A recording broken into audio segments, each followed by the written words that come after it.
मजा नहीं आ रहा है। हम करते हैं प्रबंध, आप चिंता मत करिए। राजीव जी, मैं आप पर आना चाहूंगी। अब 20 सालों से देखिए, अब एक ही नाम और लोगों की जबान पर चढ़ा हुआ है। 2005 में ये योजना यूपीए सरकार लाई थी, मनरेगा, और एक बड़ा उद्देश्य के साथ, क्योंकि 100 मजदूरों को रोजगार, गारंटेड रोजगार दिया जाए जब उनके पास कोई काम ना हो। चलिए, अब 125 लोगों को दिया जाएगा, इस लिहाज से तो ये ठीक है। लेकिन महात्मा गांधी का नाम हटा देना, नाम बदल देना, ये क्यों?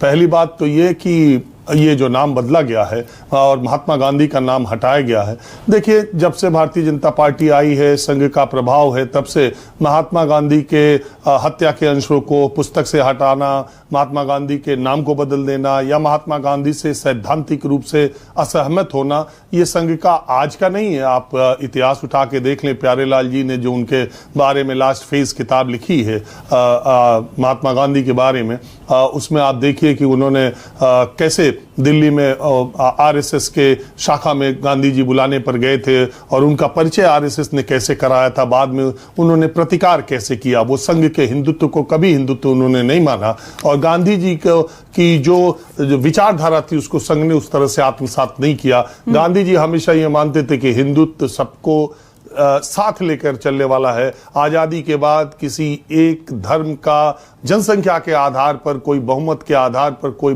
बहुत्व होगा, प्रभुत्व होगा, ऐसा आने वाले देश में नहीं होगा।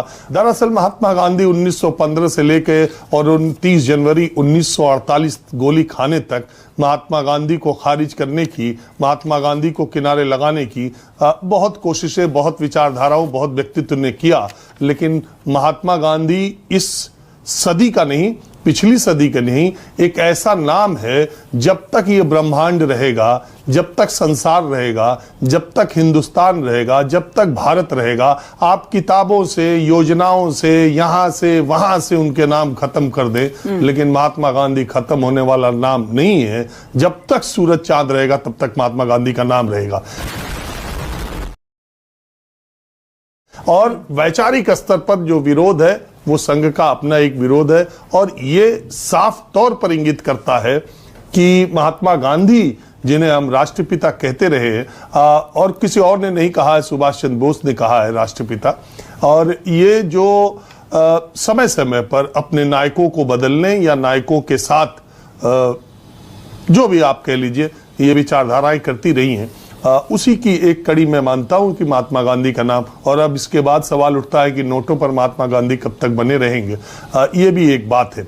लेकिन दो बातें सोचने की है। महात्मा गांधी का नाम हटा दिया गया, चलिए सरकार है, बहुमत है, वो कोई भी फैसला करने के लिए स्वतंत्र है। 20 साल से यही नाम चला आ रहा था। महात्मा गांधी का नाम भी रखा, जिस सरकार ने, वो महात्मा गांधी के विचारों पे चलने वाली सरकार थी, उसने महात्मा गांधी का नाम रखा होगा। इस सरकार को शायद महात्मा गांधी, और मजेदार बात है कि महात्मा गांधी को खारिज करने के लिए भी महात्मा गांधी का ही सहारा लिया जाता है। संघ के लोग कई बार, आप देखिए कार्यक्रमों में, अपनी किताबों में कहते हैं कि संघ के बारे में महात्मा गांधी ने कितनी अच्छी अच्छी बातें कही थी, जबकि वो अनुशासन को लेकर के और संघ की कार्यप्रणाली को लेकर उन्होंने तारीफ की थी, इसमें कोई दो राय नहीं है। लेकिन संघ के बारे में दूसरी बातें उन्होंने क्या कही थी, संघ वाले इसकी चर्चा नहीं करते हैं।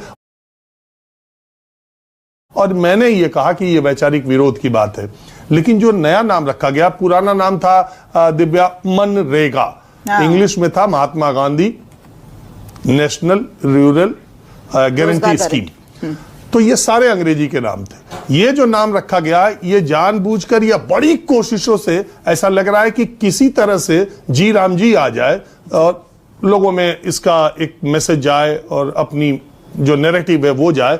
आप उसका फुल फॉर्म देखिए, गारंटी फॉर, चलिए अंग्रेजी के दो शब्द हैं, रोजगार, गारंटी फॉर रोजगार एंड आजीविका मिशन, गारंटी फॉर रोजगार एंड आजीविका मिशन। इससे जी राम जी आ गया।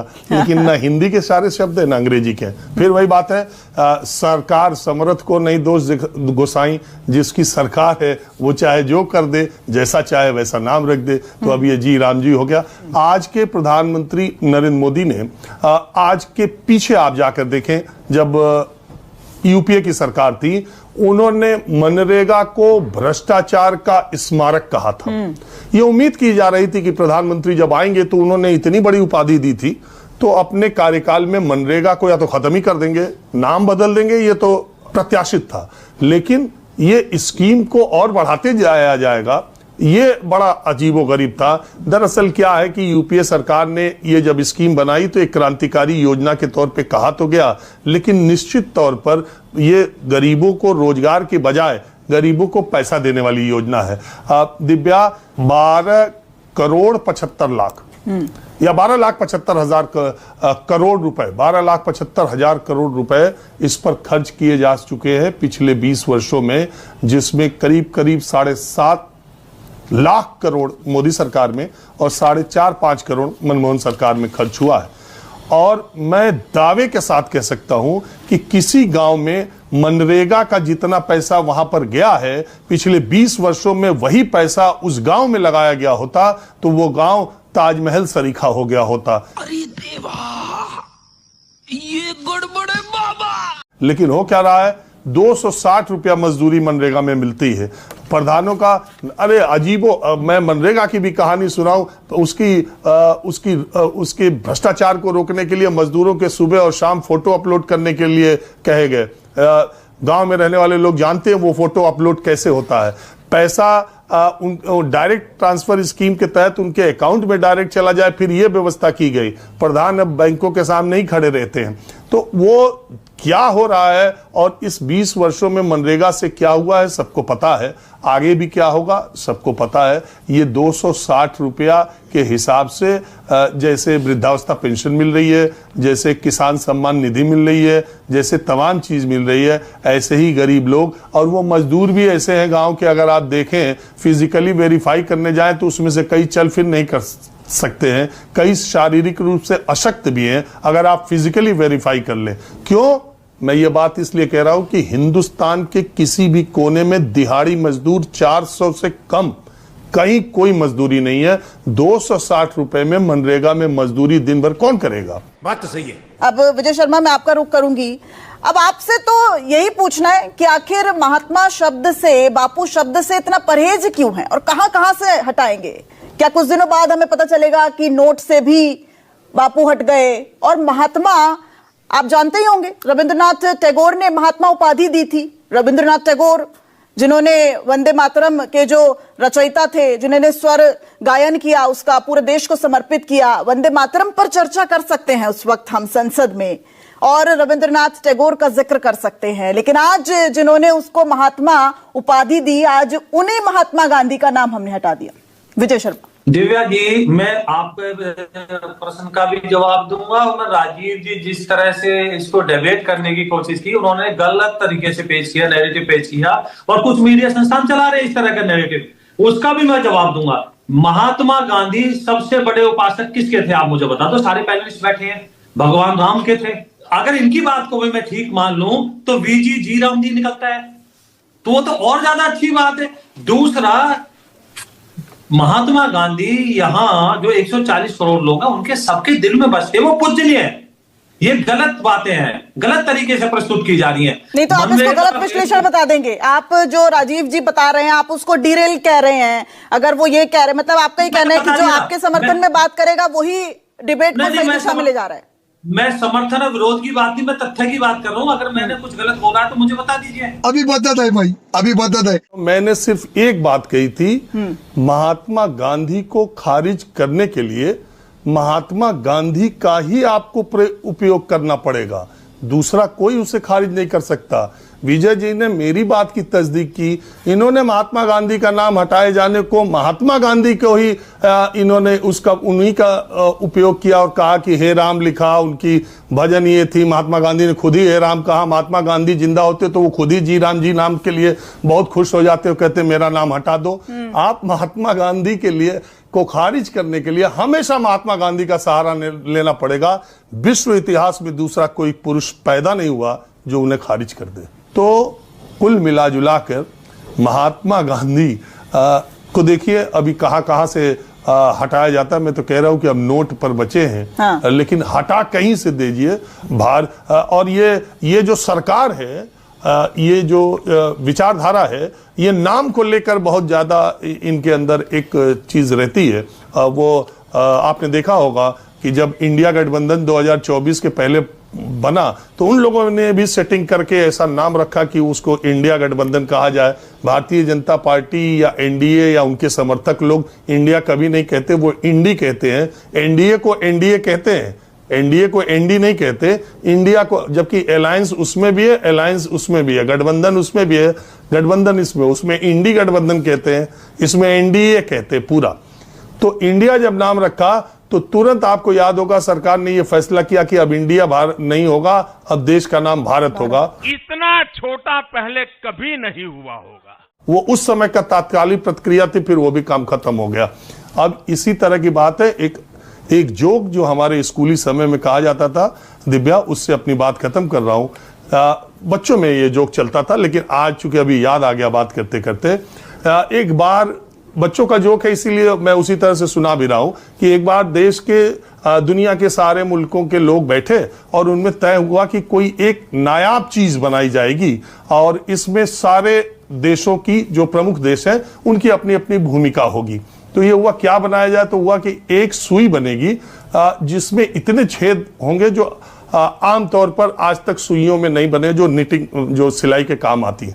तो ये तय हुआ कि 10 छेद बनेंगे और पता नहीं चलेगा, एक ही छेद पता चलेगा, 9 नहीं पता चलेगा। तो वो अमेरिका से शुरू हुआ, तो उसमें पहले 2 छेद बने, फिर वो यूके गया, फिर 2 छेद बने, जापान गया, उसको स्लीक कर दिया और पतली कर दिया, जर्मनी में गया, उसकी पॉलिशिंग कर दी, चाइना में आया तो उसने बाकी सारे छेद कर दिए। सब जगह से घूम के जब इंडिया आया तो उस पर मोहर लग गई, मेड इन इंडिया।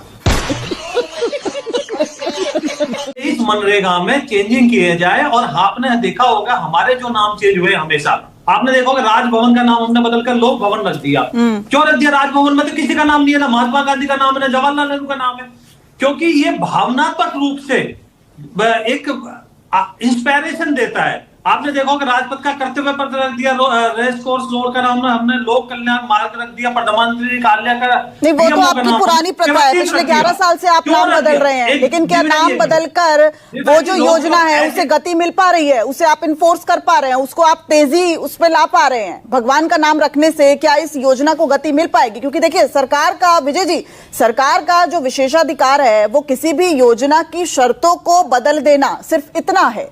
लेकिन क्या नाम बदल देना, इससे क्या होगा? मैंने आपको 3 नाम बताए। रेस कोर्स रोड कहां से व्यवहारिक, आप मुझे बताओ। अगर हमने उसका लोक कल्याण मार्ग रख दिया तो कितना अच्छा है, लगता है ना कि लोगों के कल्याण के लिए है। प्रधानमंत्री पीएमओ का नाम सेवा तीर्थ रख दिया कि वो सेवा तीर्थ है, सच में ही है, लोगों के कल्याण के लिए है, वहां ऐशगर्दी के लिए थोड़ी है। तो वो कितनी अच्छी बात है। राजभवन का नाम, राजभवन कहां राजे रजवाड़े आज भारत में, वहां अगर हमने लोक भवन रख दिया तो क्या दिक्कत है? राजपथ का नाम कर्तव्य पथ, क्योंकि कर्तव्य हो। और आप गरीबी देखेंगे, गरीबी कितनी होगी? 25.7 थी 2014 तक, आज 4.8% है गरीबी। कितनी गरीबी घट गई? क्योंकि हम इतनी ही सारी कल्याणकारी योजनाएं लाए हैं। अच्छा किया, बहुत अच्छा किया। और जिस तरह से यहां नैरेटिव फैलाने, तो आप जितना मर्जी गलत नैरेटिव चलाइए, प्रधानमंत्री, हमारे जो यशस्वी प्रधानमंत्री हैं, वो लोगों के लिए एक एक पल जीते हैं। वो कोई छुट्टी लेकर ना विदेश भागते हैं, ना कहीं मौज मस्ती करते। 24 घंटे 7 दिन जनता के लिए काम करते हैं। जनता को अब किस तरह से बताया कि भ्रष्टाचार का अड्डा बन गया था मनरेगा। आपने देखा होगा 19 डिस्ट्रिक्टों में यहां सर्वे कराया गया था वेस्ट बंगाल में, किस तरह से फर्जीवाड़ा हुआ, गड्ढे खोद कर डाल दिए गए। अब डीबीटी के माध्यम से, डायरेक्ट बेनिफिट ट्रांसफर के माध्यम से लोगों के सीधे खाते में जाएगा। ये सोच जो थी पहले वाली, वो राजीव गांधी वाली थी।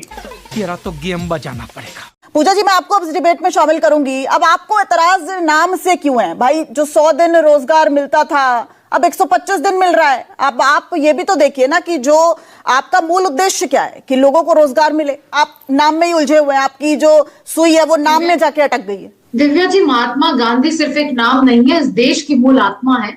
और राम बनक गांधी को खड़ा करने की इनकी जो बदनीयती है वो इसको दर्शाता है। इनको देखिए, भारतीय जनता पार्टी के स्पोक्सपर्सन को वो हे राम कहते थे, वो हिंदुत्व के आइकन है।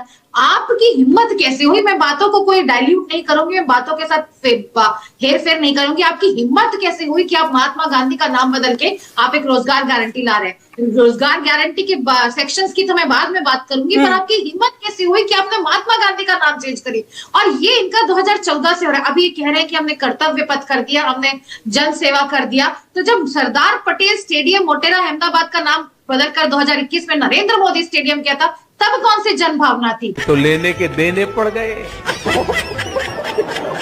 अच्छा। हमारे जो हिस्टोरिकल फिगर्स हैं, हमारे जो हीरोज हुए हैं, और वो सिर्फ हीरो नहीं हुए, उन्होंने देश के लिए अपनी जान दी है। और महात्मा गांधी तो इनके सारे बदनीयती से, इनके सारे मंसूबों से बहुत बड़े हैं। इनका बस चले तो इसका नाम कर दें विकसित भारत, नाथूराम गोडसे स्कीम, लेकिन इनका ये बस नहीं।